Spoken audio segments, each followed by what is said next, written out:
I'm streaming. Here we go. I'm streaming. That's good. Let me make sure I'm recording. That's good. Okay. Says the health is good. Event is starting. How about over here? Still waiting on me. Oh my goodness. Oh my goodness. Looks like that's going. That's good. Sound is good.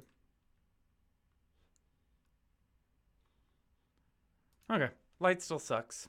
I still need more light in this room. But we'll go from there. Now that I have the live stream on the right place, let's actually talk about stuff. We're not receiving video data fast enough, right? Your viewers may experience buffering. Let me know if you experience buffering, because it says that my stream is at okay status. Okay. It's not great, but it's okay. I wonder if I should turn off the stream there. And say hi in chat. Say hi to chat. To chat. Say hi to chat. You know, whatever. What you want to do? It's up to you. Okay. I've got a couple things. Oh, I hid that one. Whoop, wrong place. What did it do?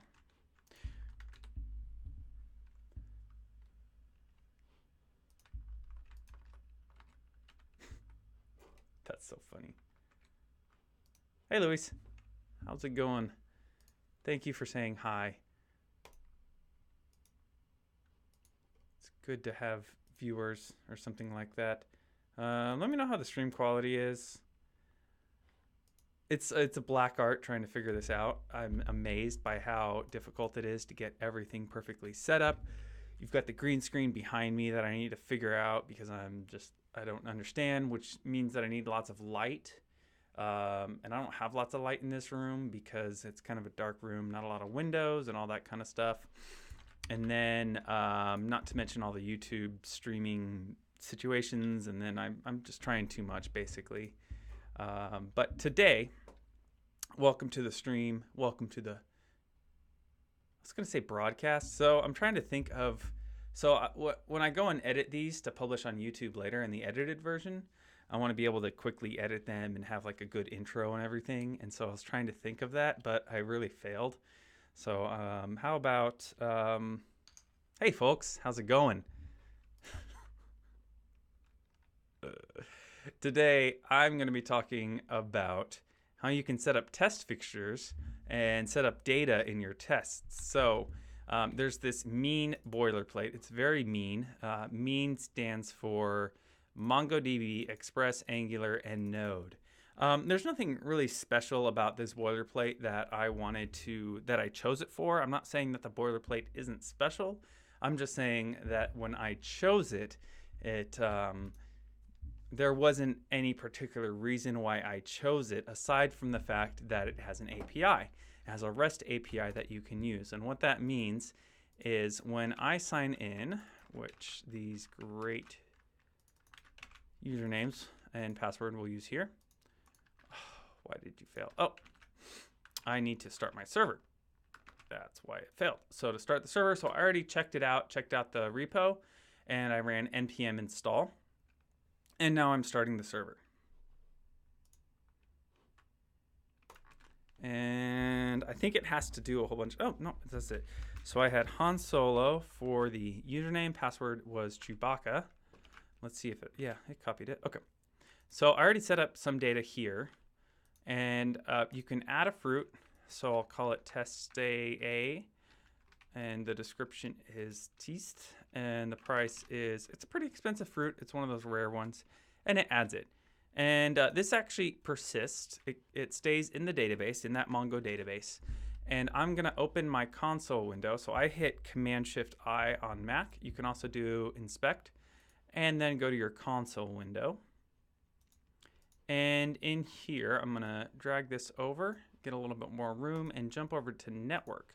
Because what I want to see is, if I'm going to test this, I want some test data that's reliable going into my test. Because if I want to check the price of something, like it throws a $ in front of the price, I need to know what that price is going to be long term, or the date that the date is correct, or things like that. So I need to set that information up before I run my test. Now, I can manually go in and add a fruit, but that really kind of sucks when you have these dynamic environments that get generated on every kind of change, which are really good because you can have this fresh new environment that you can run all your tests on, but it's kind of annoying because you don't have any of the data that you're used to, and so it makes testing a little bit harder. So what I want to do with this is basically run this add fruit command manually before I actually run all of my tests.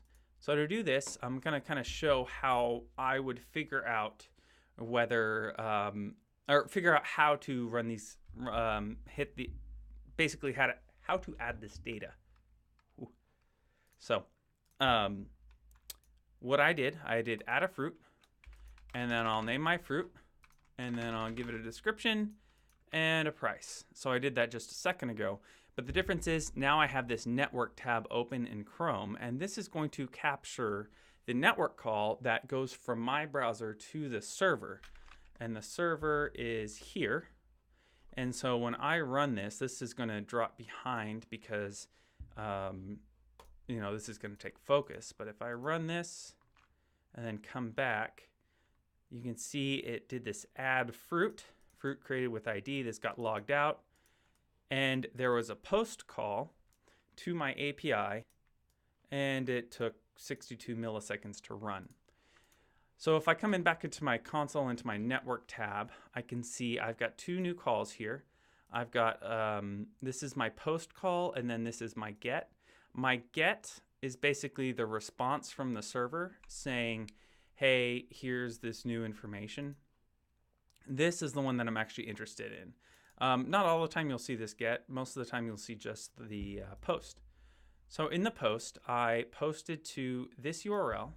That's the API URL that I'm testing. Or not that I'm testing. I'm not actually testing this API. I don't really care about the API. What I care about is the front end.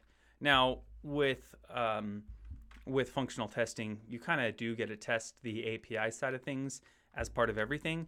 But there's no reason this couldn't be like a fake API that has fake data in it, which is another way of setting all that up. So that's all that to say that I don't really care about this. I'm just going to kind of say, okay, I'm expecting this to work. The API should have its own set of tests, probably unit tests and things like that that are pretty quick.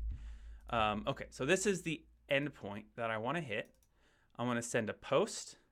So there's different types of methods that you can send to an API. You can send a get request, which is what this one was. That's a get. And that's just saying, give me this information. The post is saying, here's some information, make an update on your side, and let me know how that thing goes. So that's that. We'll get into that in just a second, kind of actually understand why that's important for us. The status code is a code returned from the server letting us know if things went well or not. Usually it's accurate, sometimes it's not. And then there's a whole bunch of other details in here that we can mostly ignore. The only other thing that I'm really focused on right now, so there's this cookie that has user information. I don't know if I'm going to need that or not with this framework. I may be able to get away without it. But the other thing is this request payload. So this is the information that got sent to the server, and the server used it to figure out things. So before we get into the WebdriverIO side of things, I'm going to show you a quick way that you can validate that this API is going to work like you expect. So I'm going to open up a tool called Postman. Postman is really cool. It allows you to make basically REST API calls or calls to different servers and pass in information to it. So here I've got the type of request I want to make. So here's that get that I could send. If I do fruit and I set send, let's see. This gives me all my fruit that I've got set up. I wonder, did my... let's disable that. I'm wondering if the color actually changed on your side. I'm betting it did. it's this cool little tool called Flux, but it does interfere when you're doing recordings. So, or maybe it does. I don't know. I wasn't actually watching the stream at this time. I was trying to explain things. But here's my get to the fruit endpoint that returns all the fruits that I have. And then I also have, and I can preview this in JSON that makes it a little bit easier to read. Here's the fruits that I just created with their price and things like that. I can also post to that endpoint. So this URL doesn't change. The only thing that changes is that now I include in my body some details. So if I send this data along, it's going to give me an error that the key name is duplicated. So you can't have fruits that are the same name. So let's go with apple, and apples are a little bit more expensive than stuffs. So we're gonna put the price at 5. And we'll hit send, and you see it comes back with fruit created successfully called apple, with some information, basically kind of replying with the information that you've sent over. You can also see some information here. Let's see, testers, no, not that. And I was wondering, oh, there's my status. Status of 201 created, basically that things went well. So that's what we're going to do in our test suite. We want to create an apple, or not necessarily an apple, but some sort of fruit. And if I refresh my page, you can see now apple is there with my price of 5 cents, which is a lot cheaper than I thought it was. How about some error between the keyboard? No, between the user and the monitor. Between the keyboard and the user. I forgot what that error is called. Anyway, let's go back over here. I'm going to open a new tab in the same window. So I'm going to just leave this server running for now. And then I'm going to go ahead and install WebdriverIO. And yeah, I'm going to do that. So I'm just going to do all the basic WebdriverIO setup stuff right now.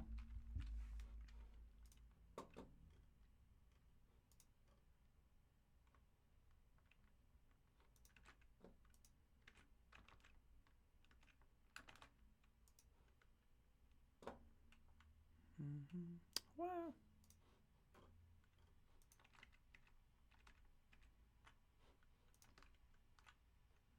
Okay, that's installed. I'm going to edit my package.json to make things easier for me. And let's pull this out here. Okay, I've got Mocha test. I'm just going to change this over to WebdriverIO. I'm going to ignore all that Mocha stuff. I could do like test : WebdriverIO, but I want it easier to run. So with that set up, I'll run npm test. This is going to set up my WebdriverIO config because it's not going to see a WebdriverIO config file there. Let's test on my local machine using Mocha. Install the adapter there at test/wdio */*star.js. And the reason for them being in there is that there's probably Mocha test in there as well. I'll set up my library. I will use Selenium standalone. And I could use Chrome driver. Chrome driver is pretty cool, but I'll leave it that. Install it, silent logging, good.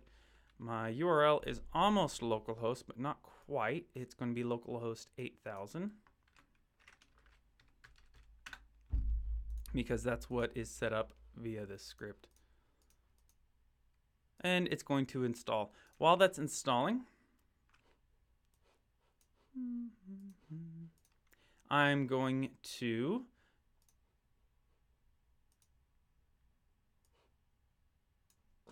jump into my directory, go into my test folder, and then, so there are files in there. I'll just create this WDIO folder. And then from here, that got set up. I'm going to do Sublime Text. ST is my shortcut for Sublime Text. Test/WDIO/add, or let's just do getFruit.js. Describe should list fruit information.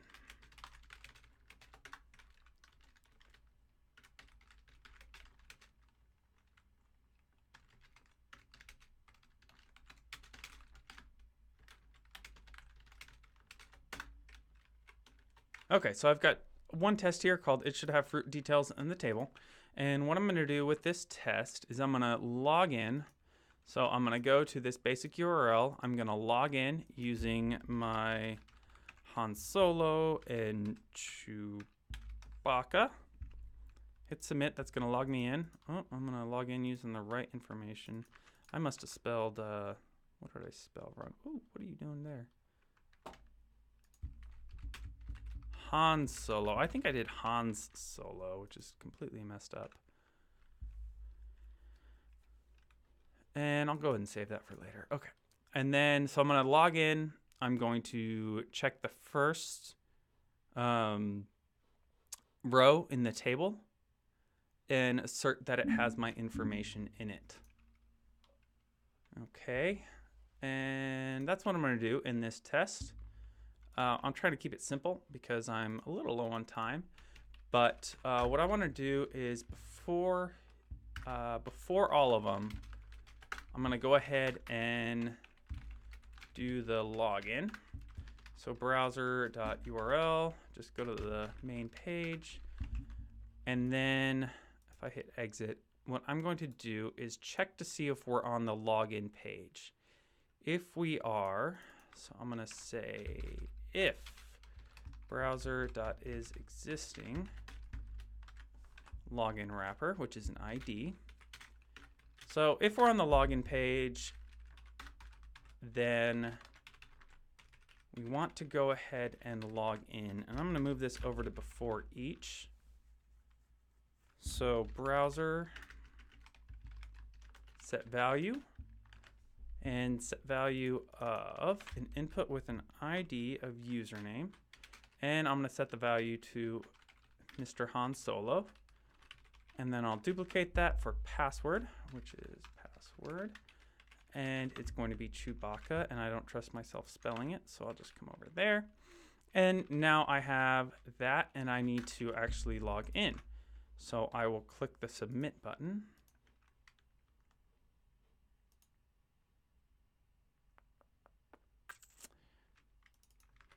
And the best selector that I can see right now, I could go with like a submit selector, but with this italic tag in here, it could be kind of confusing, or it could not be quite right as far as what this value actually is. So I'm just going to say browser.click, and then I'm going to pass in that login wrapper with a button. So I'm going to say a button element inside of login wrapper, and I'm hoping there's no other button elements in here, and it doesn't look like there is.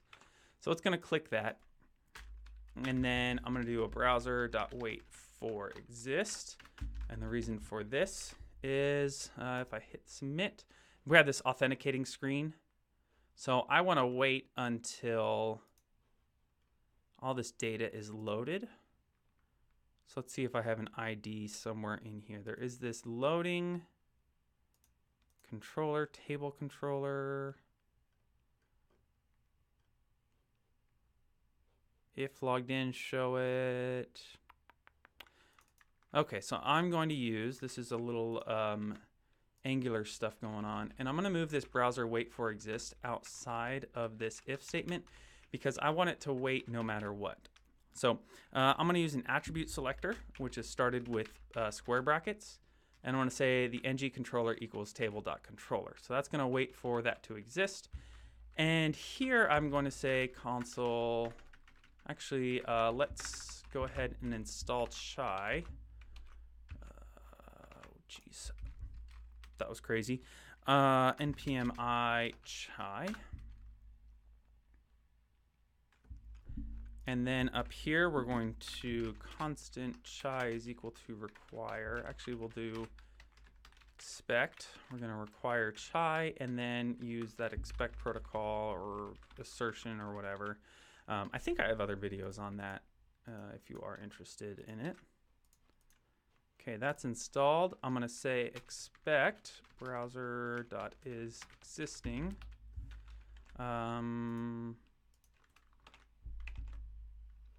Let's just expect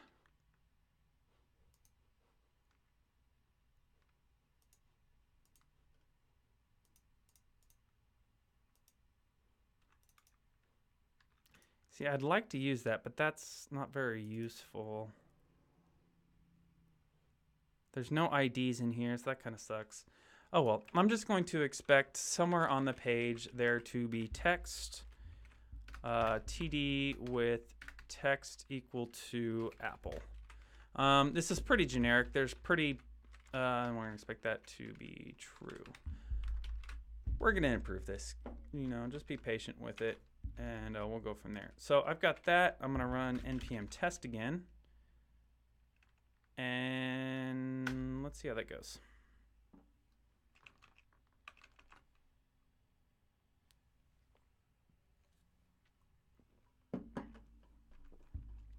My test is running.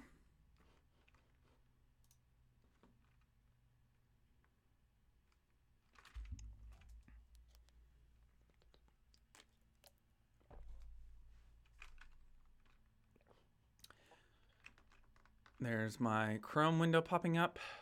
Oh, look, they got a little automated icon. It authenticated, and hey, it passed. It's so weird. It's so weird when it actually works. I'm so confused. Yeah, that, oh, it ran in Firefox too. It passed in Firefox. I've had such issues with Firefox in the past. I guess they finally resolved that kind of stuff. Should have fruit details in the table. Okay, so that's pretty cool, except what happens when you like completely wipe out the database? Let's see if we can wipe out the database. Is there any way to do that? No, I don't think so. But say you come in and the database is like completely wiped out, or we could just delete it. And then we run that test again. I'm gonna go ahead and run it one more time, just in the background, while all this is working. Hey, thanks for saying hi, Abhi? Oh, I'm bad with names. Abhi. Oh, please correct me. Please correct me, because it's so wrong. So wrong. Okay, so it logs me in, it authenticates, and this one should have actually failed. Excellent. Expected false to be true.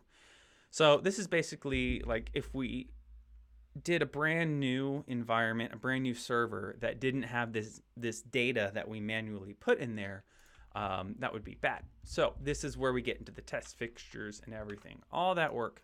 And so what I'm going to do is I can throw this in the before each, or I can add it in my configuration under on prepare. And I don't really know what I want to do because it really kind of depends. Let's add it to my before each. And I'm going to say, we're going to add this to, thank you, Abhi, for saying that I was correct, even though I threw out like 100 different names. I appreciate your patience. Okay, so I'm going to create a new file. Let's see, const data setup equals require .. slash let's call it scripts slash data setup. So I'm going to create this file and Sublime Text test slash script slash data setup. I kind of wanted that to be named scripts, but oh well. Data setup.js, and I should put that in the right spot. So in this file, I'm going to run my request to set up the data. And then I'm going to go ahead and export. Well, let's see how I want to do this. Yeah, I'm going to export a function that runs the request. So I'll do module.exports. This is a Node.js thing, is equal to. And I can just export the full function here. There's other ways of doing this, but I'm just going to export that function, and it's going to do some things. So I'm going to do const request is equal to require, and then I'm going to do a request sync. I'm going to load the request sync module. What does that mean? Oh, sync request. request sync and sync request. What are the differences? I think I want to request or sync request. Yeah. npm install sync request. So basically this allows you to make an HTTP request in a synchronous fashion, which you normally don't want to do because it just holds up everything. But when you're getting to testing, you do want to do because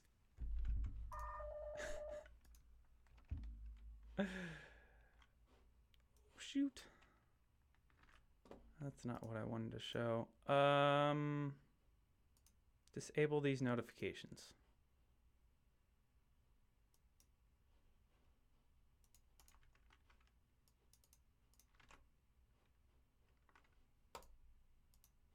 Okay, back to it. Sorry about that. I have my text messages hooked up to my computer so that it's easier to text. But the problem is it shows when you're doing a live stream. Great. Just great. Fantastic.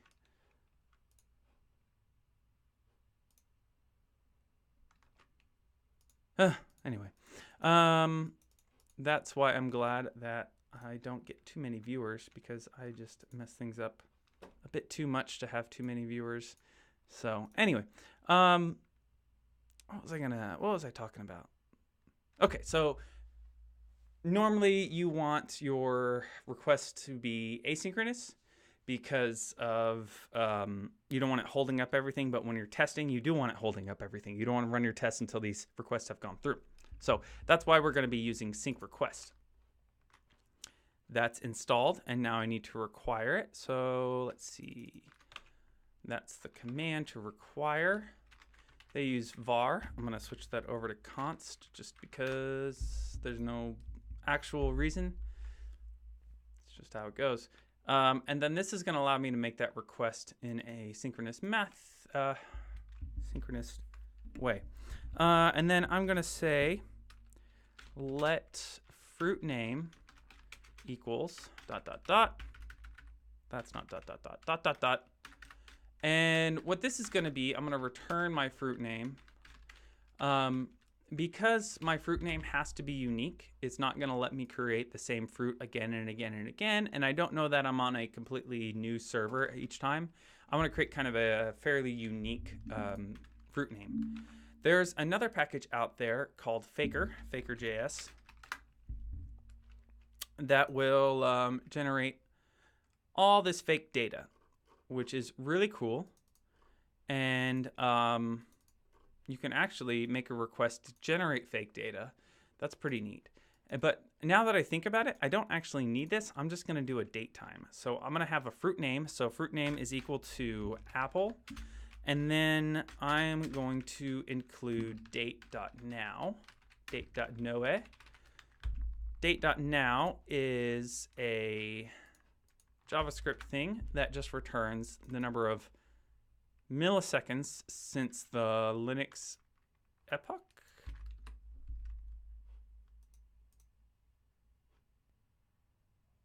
Yeah, since January 1st. Unix epoch. Not Linux, Unix. That's what date.now returns. And so with that, I can kind of guarantee pretty much that this value is always going to be unique, because it's never going to have reached that millisecond before, because if it ran in the past, it has a later time. Okay, so with that, I need to make my post request. I'll close that, come back here, and let's see, we have our get request right there. This is the post request we want to make. And I'm going to come in and say my local host. So I'll go back to my postman, copy this URL, drop that in there, and then the JSON, copy that out, paste that. And then instead of apple, we're going to pass in fruit name. Whoops. I'll format that a little bit different so you can kind of see that this is all one function call.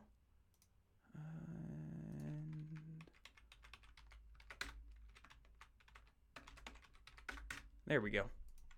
So that's we're making a post request to our endpoint. We are posting some JSON that has the fruit name with a description and a price. And all of this is occurring in a synchronous method. Usually this will occur in async, but since we're using the sync request module, it's going to actually wait for this request to go through before returning the result. Let me double check that.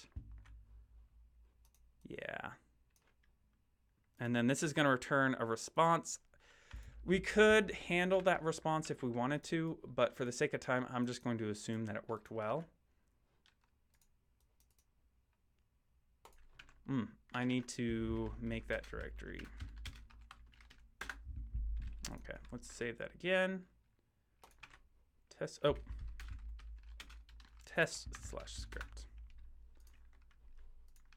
Save that. And then I've got my script/data setup that gets loaded. And so here I'm going to go in and say constant fruit name is equal to data setup.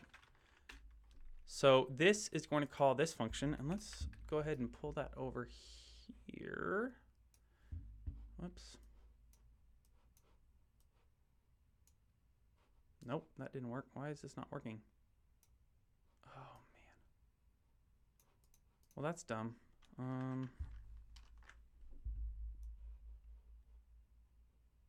There, you can see it side by side in here. The poor man's method of doing that. Okay, so we will get the fruit name that gets returned from our function that gets exported out of data setup. And then we go here and we want to actually use this fruit name in here.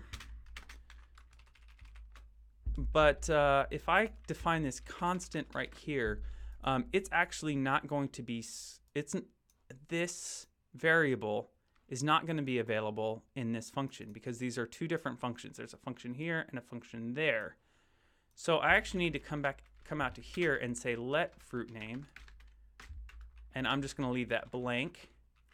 And then here I'm going to assign fruit name, and then here I'm going to use fruit name. And the reason for that is if I reduce these real quick, can I not reduce that one? I guess not. You can see this is defined in this overall function, so it's available throughout. And the reason I went with let instead of constant is constant, once you set it, you can't change it. Let is basically saying once it's set, you can change it again and again. It's almost the same as variable, but there's a slight difference I'm not even going to mention because it's not important for us right now. So I define what I want to set, let fruit name. I'm going to do that. I will go ahead and log fruit name because I'm not 100% certain that this is actually going to run. And then once my data is set up, I'm going to go to my URL. I'm going to log in if I'm not already logged in. I'm going to wait for that table controller to pop up. And then I'm going to expect that the fruit name is equal to true. Let's run that and see if I did things all right.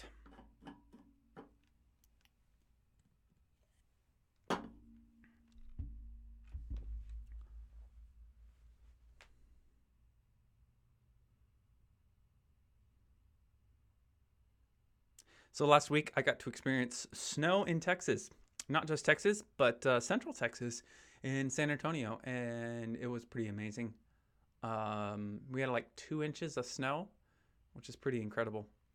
Okay, so there's our Apple ID that got logged out, and here's my passing test. So it actually checked that, and if I go back to here, you're going to see Apple, if I refresh the page, is available there. And it's got the price. And so I could actually come in here and do some validation that the price is correct and things like that. I could, when I pass in here, I could say my price should be something. So actually I'll do something like price is equal to 5. And then in here, I'm going to get my options. And then I'll do options.price. And that'll pass in that option. And I can validate using and expect that that price is the right value or in the right format. But I'm just gonna skip all that because that's a bit extra work. I don't want to worry about that. I'm gonna delete that. That's that. And I don't know what that is. Oh, okay. Yeah, that's it. That's amazingly, it worked first time. Kind of crazy. So if I were to like delete all this and then run this whole thing again, it would just work because I've got all my data set up happening before my test. And we could easily move this over to our configuration file into like a before or something like that. And then there's one last thing I'll go ahead and mention while I'm here. And that is a tool called synchronize.js, which is nice because sometimes you don't have an option to do basically a synchronous command. So maybe there's some command that you want to run that doesn't have a synchronous version, and you want to still be able to run it and wait until that thing is run before returning that information. So synchronous JS is pretty cool in that it sets up this thing called fibers, and you can run your synchronous command. So here they're reading a file, and then wait for all that to go through before going to the next step. So I actually used this on a recent project in order to do some file manipulation because these read files weren't quite synchronous. So they used to have callbacks and things like that. So I wanted to say run this entire file as just a plain script before moving on.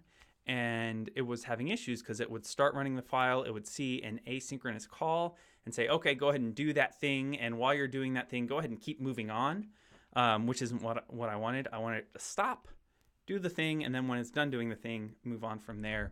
So that's why I wanted to mention this neat little tool can help with that. I'm not going to get into it now because I need to go pick up my kids. But it is a thing to be aware of, and it's a pretty cool little tool to help with data setup and everything like that. So I think that's it. That's all I'm going to show off for today. I may get into this, especially if you have any other questions regarding data setup. There's a whole lot to get into this. And like passing in environment variables, passing in different things because your setup is different, things like that. But for now, I just wanted to cover this basic idea of passing in data to a database using a post request and setting up that data for your test, because it's a really quick way to get data set up that is very portable. It goes from one place to another to another. So thanks for watching, and I will, for those watching the stream right now, I will go ahead and get this edited and hopefully up in the next week. So it should be available next Wednesday. Hopefully I'll get to do another stream next Wednesday as well, covering something. If you have any ideas, leave comments. I always love comments. And until then, thanks for watching and see you later. Now I gotta press the stop streaming button. It takes a second. It's a little bit of a delay.